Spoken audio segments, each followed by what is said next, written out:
I am super excited to speak to you on one of my favorite subjects, which is leadership. While diversity leadership builds on traditional leadership, it must be fortified to intentionally address the glaring disparities of the last 400 years. This is my bio. We have 30 years of experience in leadership, science, and entrepreneurship. I am very fortunate to be the Entrepreneur of the Year for the Catalyst Center and the State of Alabama Black Chamber of Commerce. I am also a proud graduate of Leadership Huntsville with a strong background in executive leadership and community service to chamber boards and civic organizations. As a descendant of slaves, I see things from multiple perspectives, so we are uniquely qualified to address this subject matter. However, an honest discussion is both awakening, inspiring, and painful. It will incite a plethora of emotions because it requires a complex mixture of self examination, education, human rights, and action. This presentation addresses all of these areas, and I feel very honored, humbled, and thankful for the opportunity to share this journey with you. Everything rises and falls with leadership. Diversity leadership from 2020 and beyond is a new frontier. We have a lot to learn and unlearn. History and norms will be challenged. The goal of this presentation is to honor the leadership and character skills that have brought us to the success we have achieved thus far, and to educate, empower, and challenge us to rise to the new CEO and leadership responsibilities sparked by the international social awakening of the Black Lives Matter movement. It is very common to place special emphasis on segmented problems such as childhood diabetes. This does not infer that adult diabetes is unimportant. It does, however, garner resources and focus to address that specific issue. The disparities that African Americans face in murder, health, income, housing, opportunities, education, justice, and every other area of social consciousness are clearly documented. The reality is, whether you like it or not, or whether you agree or not, how you choose to lead going forward will permanently impact your soul, your influence, your organizational structure, your character, your image, your profitability, and your productivity.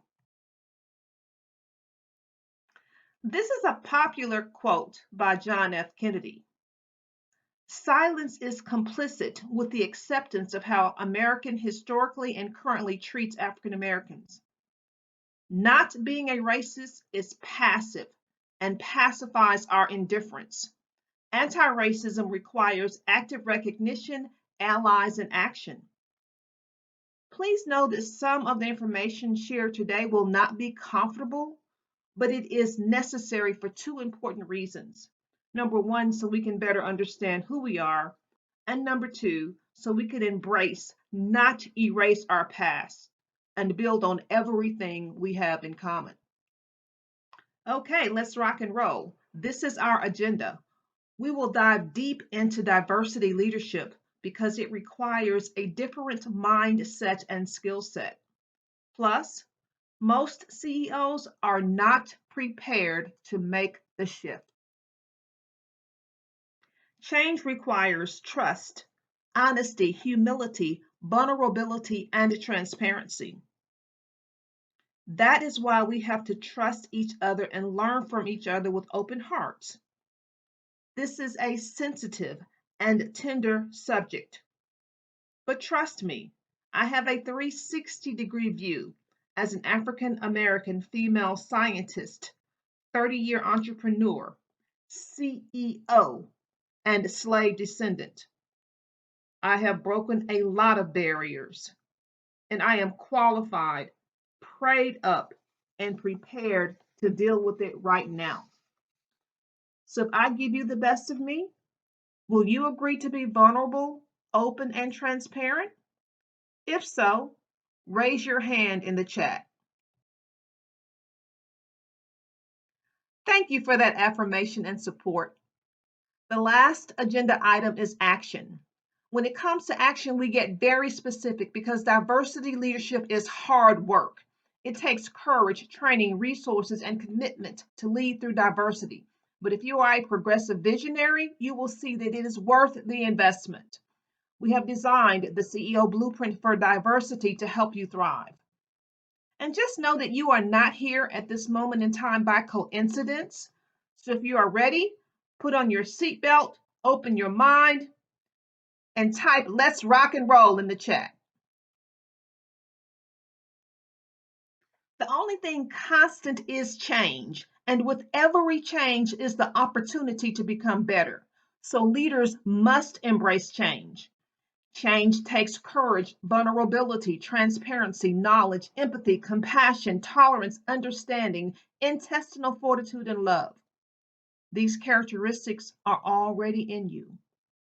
I look forward to developing a deeper connection and understanding with our common goal of becoming better together. All success is from the inside out. So if you are ready to do the work and look within, raise your hand in the chat. Okay, I see you.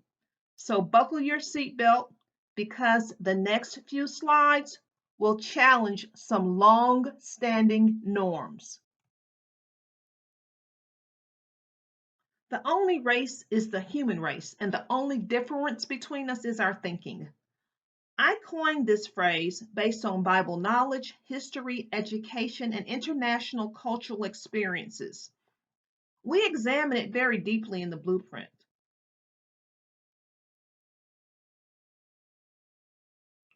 Biologically, we have different physical characteristics, and in my opinion, that is because there is so much power in diversity, and God loves variety. The bottom line is we all share blood types of B, AB, and O with each other, regardless of ethnicity.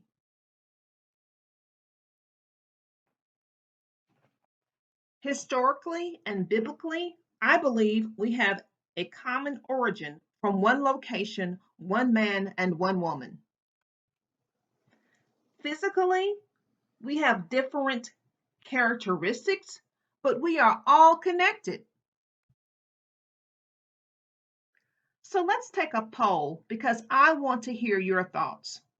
The best part is with the poll, you have anonymity because we don't know who answered any specific question.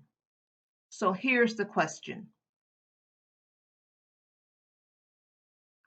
Do you agree with my philosophy that the only race is the human race and the only difference between us is our thinking? Type 1 for yes, 2 for no, or 3 for unsure. Thank you for that candid feedback. It is not unusual for there to be a variety of answers. So, how do we search for truth? It's hard to depend on history to properly educate us because American history was manipulated as part of the strategic plan and profitability of slavery to perpetuate, miseducate, and justify slavery. Every history book you read will tell a different story. I think consensus to this question is fundamental to our progress, acceptance, and healing as a world. Therefore, as a responsible author and citizen, I value universal truth, so I researched this very thoroughly. However, I want you to do your own due diligence using common sense and an open mind to search for truth. And I want to be transparent and share my research with you. So I'm going to challenge you and give you a free gift. Please text UNITE, UNITE, to 256-964-3031, and I will send you my free sample guide, which unpacks the first of the 5 steps to racial healing, which is acceptance. It also includes my references from my research and shares how we can move forward together. This 9-page snapshot will inspire and edify you. So please text UNITE to 256 964 3031.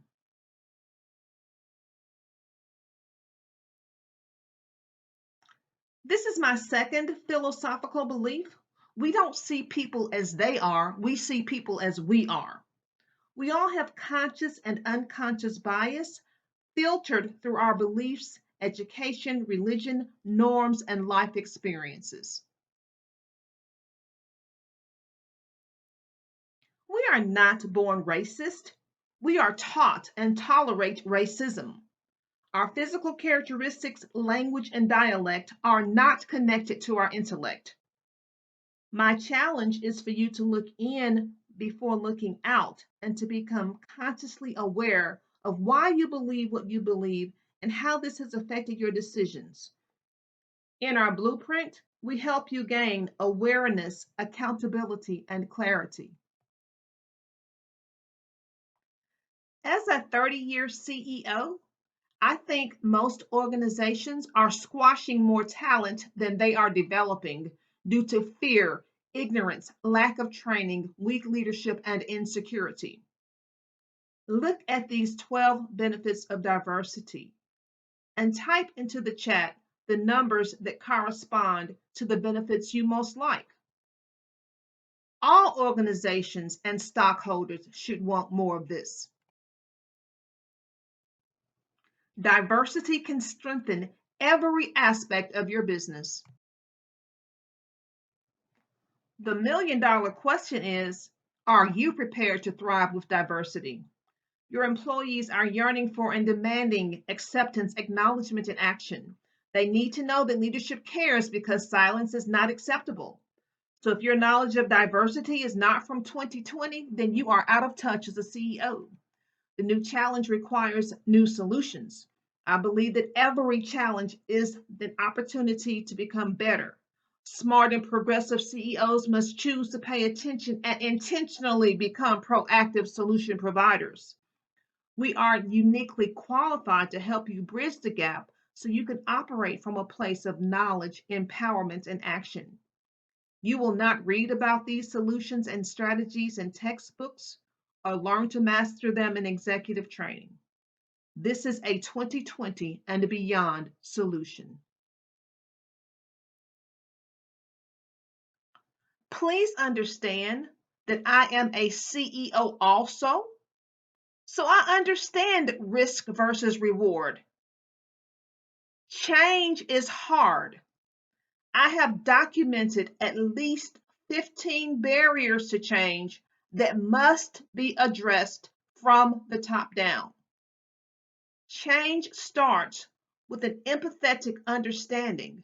So please allow me to share my story.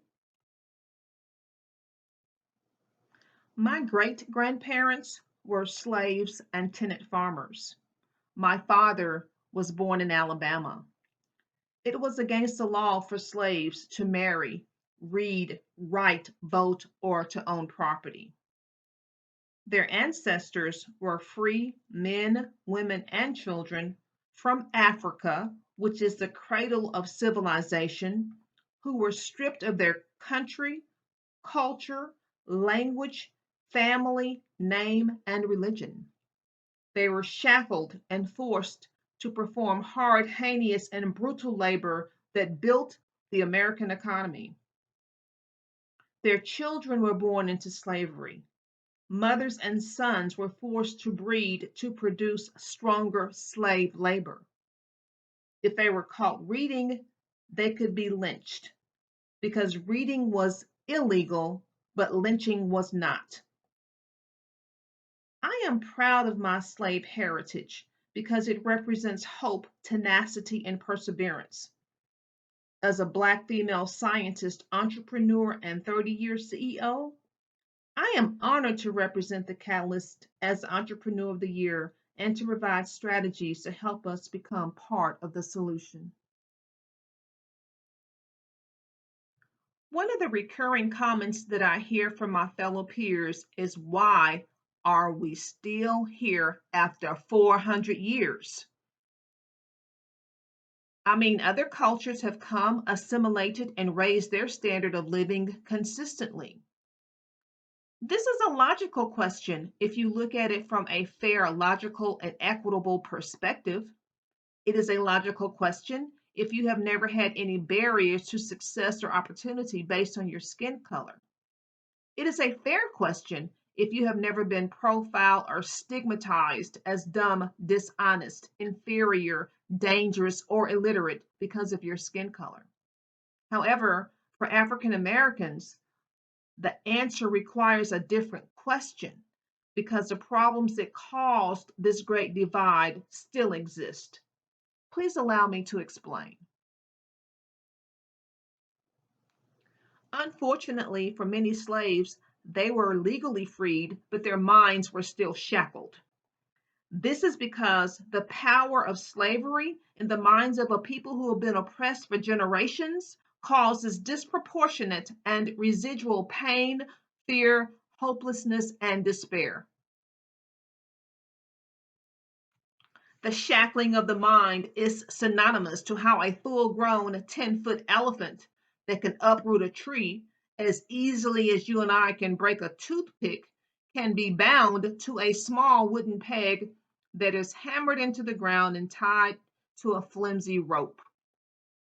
This is based on a powerful psychology of fear, pain, and suppression that elephants remember from their youth.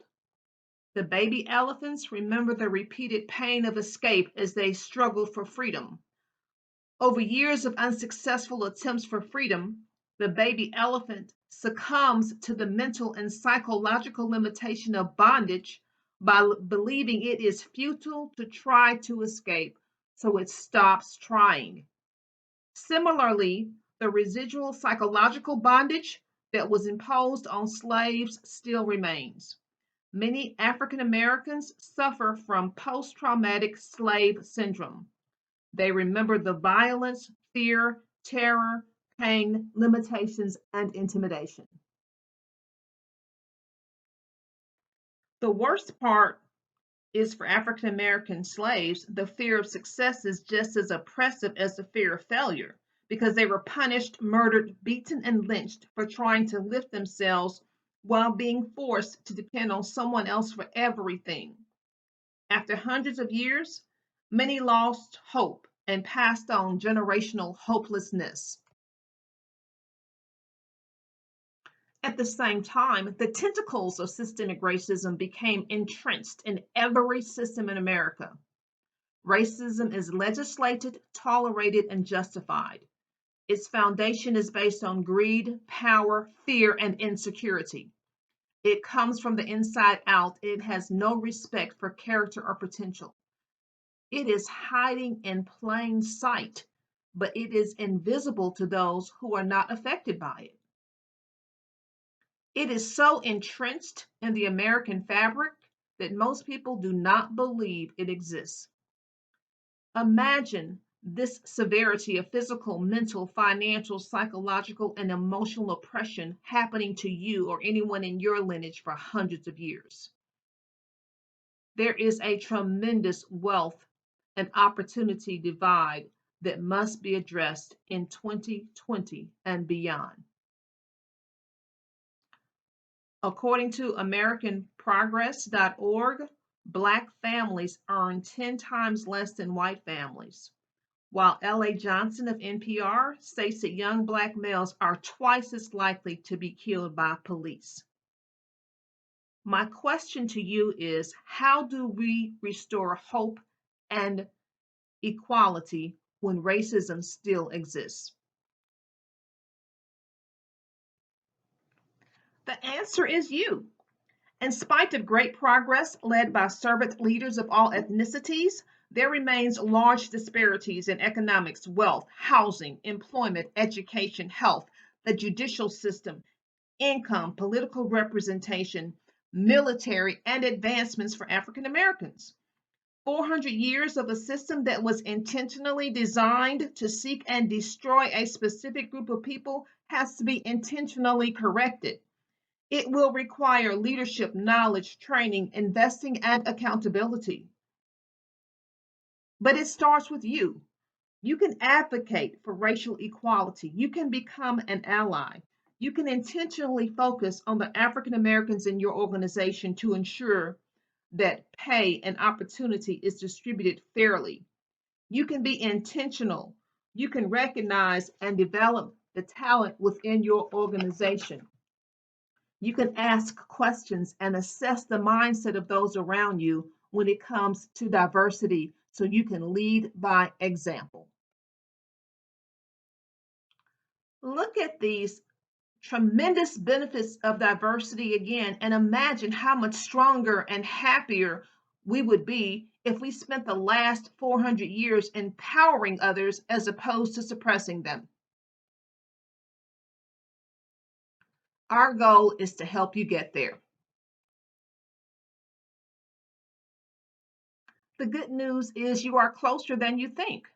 By building on traditional leadership, you can lead through diversity, but you have to understand who you are leading from their perspective, not your perspective.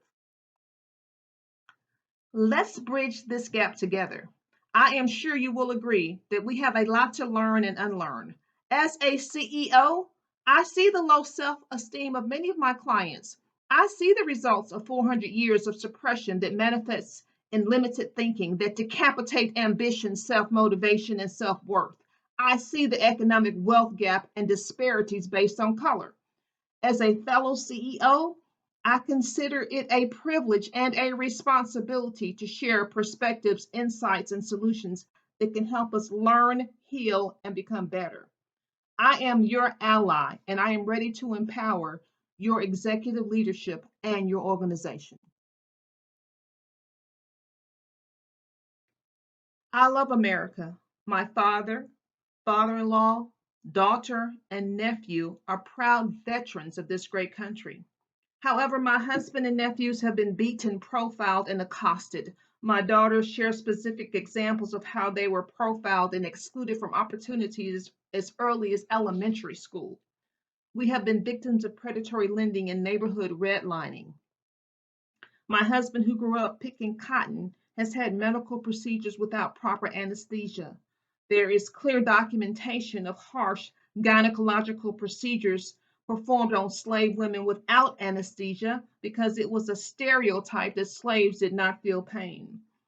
African American veterans received inferior housing, food, pay, uniforms, weapons, opportunity, and training.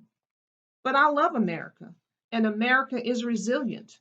My prayer is that we use this opportunity to create the America that all Americans deserve.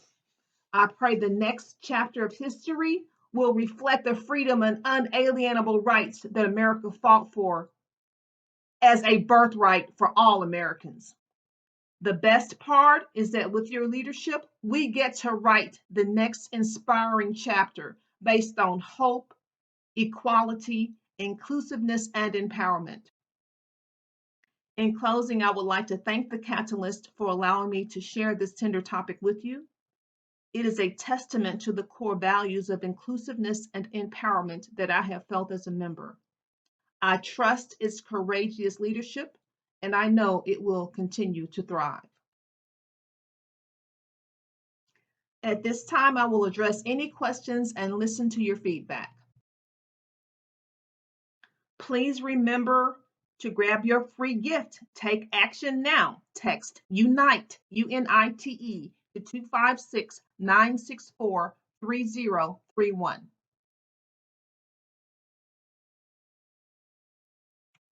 Thank you for allowing me to share this with you.